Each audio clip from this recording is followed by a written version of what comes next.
नमस्ते, मैं हूं आपके साथ दिव्यांश शर्मा। आप देख रहे हैं आपकी आवाज। दमोह विधानसभा उपचुनाव में बीजेपी ने अपनी पूरी फौज उतार दी थी। एक सीट के उपचुनाव के लिए शिवराज कैबिनेट के आधे से ज्यादा मंत्री मैदान में थे, फिर भी 17,000 वोटों से हार गई थी बीजेपी। अब बारी 3 विधानसभा और 1 लोकसभा सीट पर होने वाले उपचुनाव की है, जिसकी तैयारियों में बीजेपी जुट गई है। मंत्रियों को जिम्मेदारी दिए जाने पर कांग्रेस ने सवाल खड़े किए हैं। सरकारी मशीनरी के दुरुपयोग का आरोप भी लगाया है। आज करेंगे इसी मुद्दे पे चर्चा। हमारे साथ एक खास पैनल भी जुड़ेगा, लेकिन उससे पहले आपकी आवाज में आज के मुद्दे से जुड़ी एक रिपोर्ट दिखाते हैं।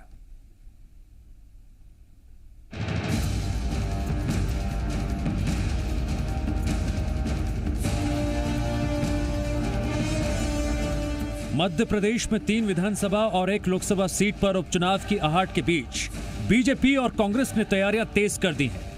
सबसे पहले पीसीसी चीफ कमलनाथ ने बैठक कर विधायकों को मैदान पर उतरने की जिम्मेदारी सौंपी।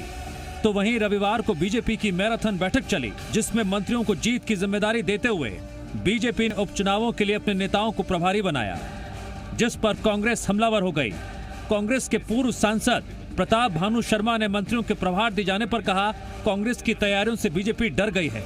इतना ही नहीं, कांग्रेस ने बीजेपी पर सरकारी मशीनरी के दुरुपयोग का आरोप भी लगाया। हम आपको बता देना चाहते हैं और इनको भी जवाब दे देना चाहते हैं कि कांग्रेस अपने बलबूते पर चुनाव लड़ेगी, संगठन के दम पर चुनाव लड़ेगी, जनता जनार्दन के समर्थन पर चुनाव लड़ेगी और ये चारों सीटें उपचुनाव की कांग्रेस जीतेगी।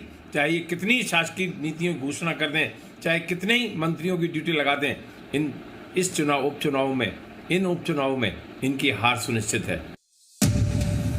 कांग्रेस के आरोपों पर बीजेपी ने पलटवार करते हुए कहा, बीजेपी में पीएम से लेकर सीएम तक पहले पार्टी के कार्यकर्ता हैं और पार्टी कार्यकर्ताओं के दम पर चुनाव लड़ती है। वहीं सरकारी मशीनरी के दुरुपयोग के आरोपों पर बीजेपी ने दलील दी कि मंत्रियों को प्रभार देने से सरकारी मशीनरी का दुरुपयोग किया जा सकता तो बीजेपी आज तक एक भी चुनाव नहीं हारती। भारतीय जनता पार्टी मंत्री, मुख्यमंत्री, प्रधानमंत्री अपने आप को कार्यकर्ता पहले मानता है। ये कांग्रेस में ही होता है कि मंत्री अलग श्रेणी हो जाती है, पदाधिकारी अलग श्रेणी हो जाती है। हर चुनाव में, सामान्य चुनाव हो, उपचुनाव हो, पार्टी के सभी कार्यकर्ता जिसका जहां उपयोगी काम में लगते हैं, वही इस उपचुनाव में भी व्यवस्था की है। अगर सरकारी मशीनरों का दुरुपयोग करके चुनाव लड़ना होता तो मुझे लगता है फिर मध्य प्रदेश में कोई चुनाव भारतीय जनता पार्टी हारेगी नहीं। इससे पहले दमोह उपचुनाव में बीजेपी हो या कांग्रेस, दोनों ने जीत के लिए पूरी ताकत झोंक दी थी। 20 कैबिनेट मंत्री, केंद्रीय मंत्री, 50 विधायक और संगठन के कद्दावर नेता भी दमोह में उतरकर बीजेपी को जीत नहीं दिला सके थे। अब ऐसे में सवाल यह है, क्या सरकारी मशीनरी का दुरुपयोग कर चुनाव जीते जा सकते हैं? पार्टी कोई भी हो, सरकार किसी की भी हो, प्रत्याशी की जीत कौन तय करता है? जनता जनार्दन का वोट या वो सिस्टम जिसके हाथ में सत्ता की चाबी है? चुनाव आयोग की तैयारियों पर क्या विपक्ष को भरोसा नहीं है? प्रमोद शर्मा के साथ आकाश द्विवेदी, जी मीडिया, भोपाल।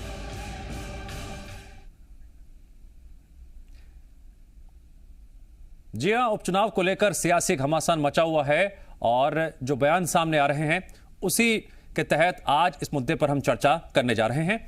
हमारे साथ खास मेहमान जुड़ेंगे। कांग्रेस का पक्ष रखने के लिए कांग्रेस प्रवक्ता स्वदेश शर्मा जी हमारे साथ जुड़ गए हैं। स्वदेश शर्मा जी, स्वागत है आपका। तो वहीं बीजेपी का पक्ष रखने के लिए बीजेपी प्रवक्ता राजपाल सिसोदिया जी जुड़ गए हैं। राजपाल जी, मैं आपका भी स्वागत करता हूं। सबसे पहला सवाल राजपाल जी मेरा आपसे है, कांग्रेस आरोप लगा रही है आप कांग्रेस की तैयारियों से डर गए हैं। कांग्रेस यह भी आरोप लगा रही है सरकारी मशीनरी का आप दुरुपयोग कर सकते हैं।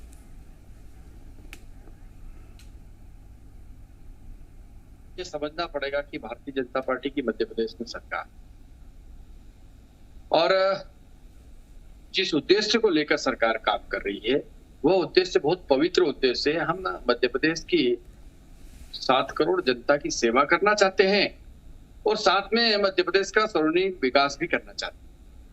और ये उद्देश्य और इन लक्ष्यों को लेकर जब हम काम कर रहे थे, इस लक्ष्य की पूर्ति के लिए हमें सरकार में बने रहना आवश्यक है और उसके लिए हमारे ये उपचुनाव जीतना हमें आवश्यक है। भारतीय जनता पार्टी की तैयारियां, हमारे कार्यकर्ताओं की सक्रियता, हमारे नेताओं की सक्रियता और मतदान केंद्र की इकाई की हमारी जो कार्यकर्ताओं की कसावट है, उसके दम पर हम चुनाव जीतेंगे। कांग्रेस अगर आरोप लगाती है तो जैसा अभी बाइट में हम सुन रहे थे, उमाशंकर गुप्ता जी को आपने अभी उनके वर्जन को सुनाया था। तो अगर ऐसा होता तो फिर सत्ता पक्ष कोई भी हो, भाजपा हो चाहे कांग्रेस हो, फिर वो तो कभी चुनाव हारते ही नहीं, उपचुनाव कभी हारते ही नहीं। और ऐसा नहीं होता है। भारतीय जनता पार्टी जनता के बीच में जाकर, लोगों के बीच में जाकर अपने किए हुए कार्य, अपनी नीति, अपनी रीति नीति, अपने नेता और अपने नेतृत्व के दम पर चुनाव लड़ती है। और हमारा कार्यकर्ता मतदान इकाई तक जो है मतदाताओं के बीच में जाकर पार्टी की रीति नीति और किए हुए कार्यों को बताता है और उसके दम पर हम जीतते हैं। यह बात तैयारी की है तो भारतीय जनता पार्टी कांग्रेस से कहीं आगे चल रही है तैयारियों में। आज हम प्रत्येक विधानसभा स्तर तक के हमारे प्रभारी संगठन की दृष्टि से, प्रभारी सरकार की दृष्टि से और तमाम कार्यकर्ताओं की नियुक्ति करने का काम हम कर चुके हैं। आप देखेंगे कि अगले हफ्ते में उन सब लोगों को मैदानी स्तर पर जाकर अपनी बैठकें करके और नीचे तक मतदान इकाई, सेक्टर प्रभारी, सह सेक्टर प्रभारी, इस प्रकार से पूरी जो हमारी रचना होती है, एक मतदाता सूची का जो पेज होता है उसके पेज के प्रभारी तक की हमारी रचना बनी हुई है। उस रचना को हम एक्टिवेट करके और चुनाव जीतेंगे। निश्चित तौर पर ये वाले आने वाले तैयारियां आपकी जोर शोर से हो रही हैं, लेकिन कांग्रेस भी चुपचाप बैठी हुई है। कांग्रेस भी अपने स्तर पर तैयारियां कर रही हैं। स्वदेश शर्मा जी, अब मेरा सवाल आपसे यह है कि बीजेपी दलील दे रही है कि अगर सरकारी मशीनरी का दुरुपयोग किया जा सकता तो मध्य प्रदेश में आज तक जब बीजेपी की सरकार थी और है तब तो आप कभी जीत ही नहीं सकते थे। दमोह उपचुनाव में बीजेपी ने अपनी पूरी फौज उतार दी थी। कितने मंत्री, कितने विधायक उपचुनावों के मद्देनजर मैदान में पहुंचे थे, लेकिन जीत तो आपको मिली।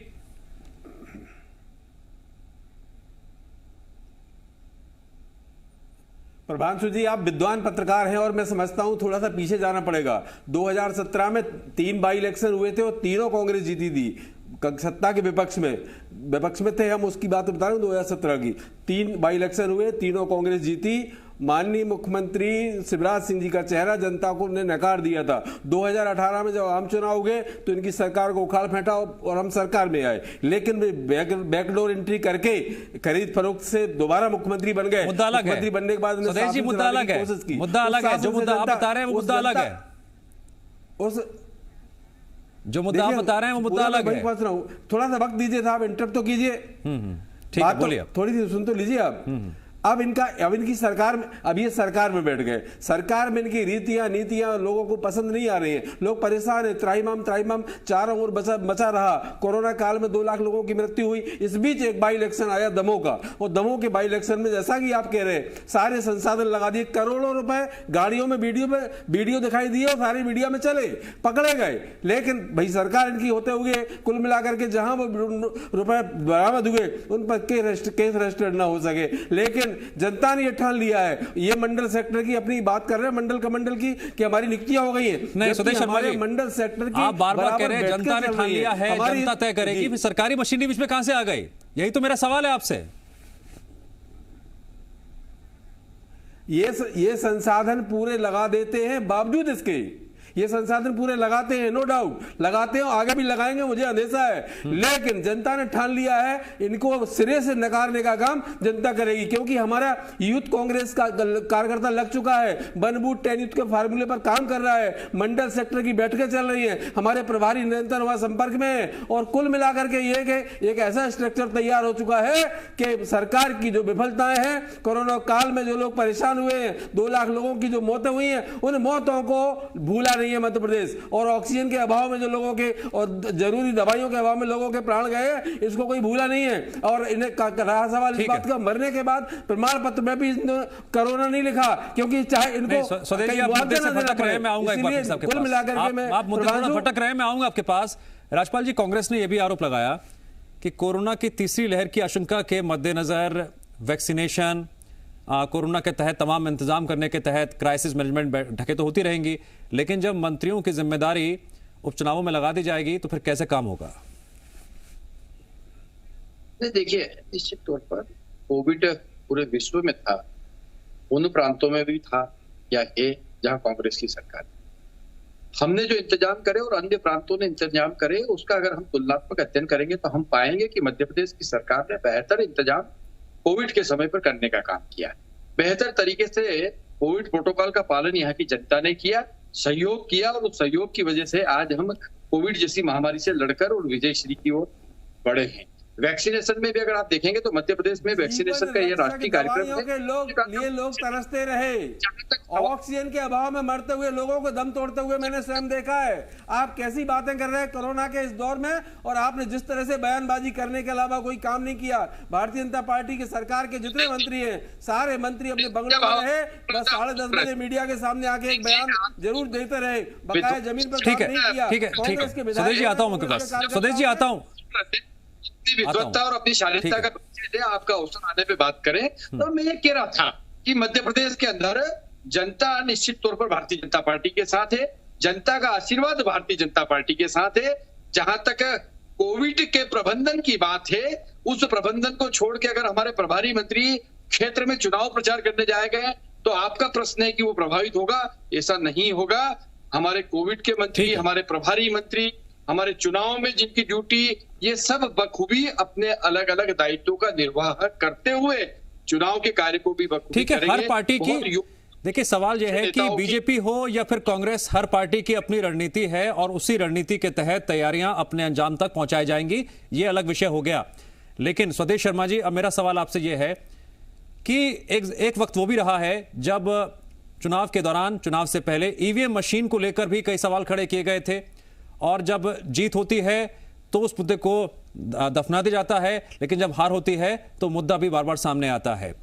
अब सरकारी मशीनरी के दुरुपयोग का मुद्दा सामने आया है। मेरा आपसे बहुत सीधा सपाट सवाल है, क्या सरकारी मशीनरी का दुरुपयोग संभव है? देश का कोई भी राज्य हो, कोई भी जिला हो, कोई भी शहर हो, गांव हो, क्या चुनाव आयोग की तैयारियों पर विपक्ष को भरोसा नहीं है? देखिए, बिल्कुल प्रभांशु जी, बहुत अच्छा सवाल किया आपने, और मैं जी न्यूज के दर्शकों को बता देना चाहता हूं, ये प्रयास बराबर करते हैं, निरंतर प्रयास करते हैं, पूरी सरकार की दमखम लगा देते हैं, बाहुबल, धन बल, जितना इनके पास बल होता है सारा लगा देते हैं। बावजूद इसके अब आपने एक सवाल और बीच में कर दिया है ईवीएम मशीन का, तो ये निश्चित रूप से आप विद्वान पत्रकार हैं, आपको भी पता है ईवीएम मशीन जिन लोगों ने बनाई है वो देश भी आज इसका उपयोग नहीं कर रहे, वो भी इसको गलत मान रहे हैं। जब देख रहे हैं देश में पेगासस जैसा आ सकता है, लोगों के मोबाइल ट्रेस हो सकते हैं, कैमरे ट्रेस हो सकते हैं। स्वदेश जी देखिए, मीठा लड्डू खाने के बाद आप कहें लड्डू कड़वा है तो ये बात समझ में नहीं आएगी, गले से उतरेगी नहीं। आप भी शर्मा, मैं भी शर्मा हूं, जब मीठा खाते हैं कभी कहते हैं कड़वा है लड्डू या रसगुल्ला कड़वा है। शर्मा जी पूछ रहा हूं मैं आपसे, पता ये बिल्कुल सही तर्क दिया आपने, लेकिन इनको भी विश्वास होना चाहिए। जब कंप्यूटर हम लेकर आए उस समय इन्होंने पानी कोस करके विरोध किया, इनके बड़े नेताओं ने ईवीएम का विरोध किया, लेकिन आज जब ईवीएम की बात आती है तो इनको ईवीएम से क्या प्यार है? जब देश के 22 राजनीतिक दल सामूहिक रूप से विरोध कर रहे हैं, एक मिनट बोलने दीजिए। ऐसा कौन सा लड्डू उसमें मिल रहा है कि ये कभी नहीं? मेरा आपसे एक सवाल था, इसका जवाब देना चाहेंगे? क्या इस देश के किसी भी राज्य में, शहर में, जिले में सरकारी मशीनरी के दुरुपयोग से चुनाव जीता जा सकता है क्या? देखिए, जिस तरह का ये प्रबंधन इनका है, जनता इनसे दूर जा चुकी है, जनता इनसे छिड़क चुकी है, जनता इनको नकार चुकी है, जैसा कि आपने दमोह उपचुनाव में देख लिया है। ये प्रशासन को लगाकर, सर मैं तो कह रहा हूं कि जनता जनार्दन तय करती है। अब ये बताइए, ये तो अपनी रिपोर्ट में भी हमने दिखाया था कि जनता जनार्दन तय करती है कौन सा प्रत्याशी जीतेगा, कौन सा हारेगा, फिर वो चाहे किसी भी पार्टी का हो, मैटर नहीं करता। प्रशासन के सहयोग से मतदान को प्रभावित किया जाना, ये इनका प्रयास है। धनबल का पूरा प्रयोग करते हैं। अगर ये उस समय अवैध शराब या पैसा बांटने की कोशिश करेंगे, प्रशासन इनके खिलाफ कार्रवाई नहीं करेगा, और अगर ऐसा प्रशासन ने नहीं करने दिया तो ये उसका ट्रांसफर कर देंगे चुनाव होने के तुरंत बाद, क्योंकि हार गया। दमोह में आपने देखा होगा, जैसे ही चुनाव हारे, इनने वहां के प्रशासन का तुरंत स्थानांतरण किया। क्या वजह थी? चुनाव हार। चुनाव उन्होंने ईमानदारी से अगर करा दिया प्रशासन ने, तो इन्होंने बर्दाश्त नहीं हुआ, इन्होंने तुरंत ट्रांसफर किया। नहीं, ठीक है, पूरा अंदेशा है, पूरा ये प्रयास करेंगे, लेकिन जनता इतना बड़ा अंतर खड़ा कर देगी कि चुनाव इनको दूसरे फिर हारने पड़ेंगे। ठीक है राजपाल जी, ये पार्टी की रणनीति का हिस्सा है, लेकिन अगर इस पर आप जवाब देना चाहें कि इतनी बड़ी फौज मंत्रियों की मैदान में उतारने की जरूरत क्या है एक साथ? नहीं, क्यों नहीं उतारना चाहिए? क्या मंत्री भारतीय जनता पार्टी के कार्यकर्ता नहीं है? और अगर वो कार्यकर्ता है तो चुनाव के समय में उनको काम क्यों नहीं करना चाहिए? क्या पार्टी के पदाधिकारी कार्यकर्ता नहीं है? पदाधिकारी बनने के बाद क्या उनका कार्यकर्ता का दायित्व बहुत खत्म हो गया है? नहीं हुआ है। हमारे यहाँ कार्यकर्ता आधारित ये राजनीतिक दल है, ये विचार आधारित राजनीतिक दल है। विचार के लिए सभी कार्यकर्ता काम में लगते हैं और विचार यह है कि अंत्योदय हो, प्रदेश की जनता खुशहाल हो, प्रदेश का सर्वांगीण विकास हो। और साधन क्या है? तो उस विकास को करने का, प्रदेश को विकसित करने का, प्रदेश की जनता को सेवा देने का, सेवा करने का साधन सत्ता है। और जब सत्ता साधन है तो उसे प्राप्त करने के लिए हमें चुनाव जीतना है। और जब चुनाव जीतना है तो उस ध्येय उसका कार्यकर्ता काम करता है। और वो कार्यकर्ता अगर मंत्री बन जाता है तो उसे और ज्यादा दायित्ववान कार्यकर्ता हो जाता है, तो उसे और ताकत से काम करना चाहिए। इसमें कांग्रेस को तकलीफ होने की कोई बात नहीं है। ये हमारी आइडियोलॉजी है, ये हमारी कार्य पद्धति है। इस प्रकार से हम कार्यक्रम करते हैं, इसी प्रकार से हमारे कार्यकर्ताओं के साथ में हम काम करते हैं। अभी गुरु पूर्णिमा का उत्सव आया था, हम स्थान स्थान पर गए थे तो हमारे मंत्री हमारे कार्यकर्ताओं के साथ बैठे थे। जिस कार्यकर्ता जिस लाइन में बैठा था और अगर मंत्री बाद में आया तो वो भी पीछे आके लाइन में बैठता है। तो हमारे कार्यकर्ता भाव से काम करते हैं। मंत्री होते हैं वो मंत्रालय में, कार्यालय में वो कार्यकर्ता होते हैं, कार्यक्रम में वो कार्यकर्ता होते हैं। जी स्वदेश शर्मा जी, आपकी पार्टी ने तैयारियां की हैं। कमलनाथ जी ने बैठक ली थी, विधायकों को जिम्मेदारी सौंपी है उपचुनावों को लेकर। संख्या आप खुद बता दीजिए, एक सीट पर कितने विधायकों को ड्यूटी दी गई है?